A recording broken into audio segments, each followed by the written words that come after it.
கரூர் கூட்ட நெரிசல் வழக்கில் முன்னாள் அமைச்சர் செந்தில் பாலாஜிக்கு என்ன தொடர்பு என்று விஜயிடம் சிபிஐ அதிகாரிகள் கேள்வி எழுப்பியதாக தகவல் வெளியாகியிருக்கிறது. அண்மை செய்தியாக பார்க்கிறோம். கூடுதல் விவரங்களோடு செய்தியாளர் சுசித்ரா இணைகிறார். சுசித்ரா, விவரங்கள்.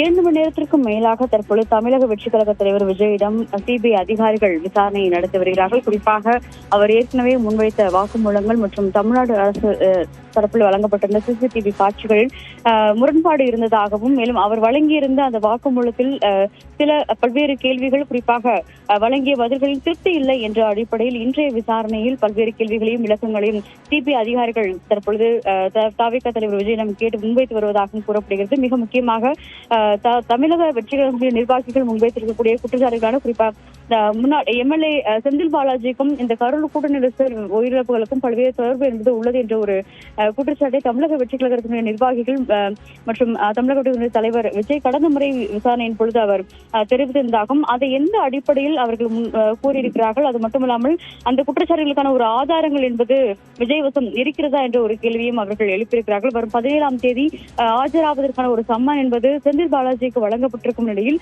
அதற்கு முன்னதாக இந்த விளக்கங்களை அவர்கள் தற்பொழுது விஜயிடம் கேட்டு வருவது மிக முக்கியமாக பார்க்கப்படுகிறது. காலை 11 மணிக்கு தொடங்கிய அந்த விசாரணை என்பது சுமார் 1 மணி வரை சென்ற நிலையில் தற்பொழுது உணவு இடைவெளிக்காக அவருக்கான சற்று அவகாசம் வழங்கப்பட்டு மீண்டும் அந்த விசாரணை என்பது தொடங்கியுள்ளதாக சிபிஐ தரப்பில் கூறப்பட்டிருக்கிறது. முழு வீச்சிலான ஒரு விளக்கம் என்பது இன்றைய விசாரணையில் அவரிடம் கேட்கப்பட்டு வருவதாகவும், பல்வேறு கேள்விகளும் அவரிடம் முன்வைக்கப்பட்டுள்ளது என்ற ஒரு தகவலையும் சிபிஐ அதிகாரிகள் தெரிவித்திருக்கிறார்கள்.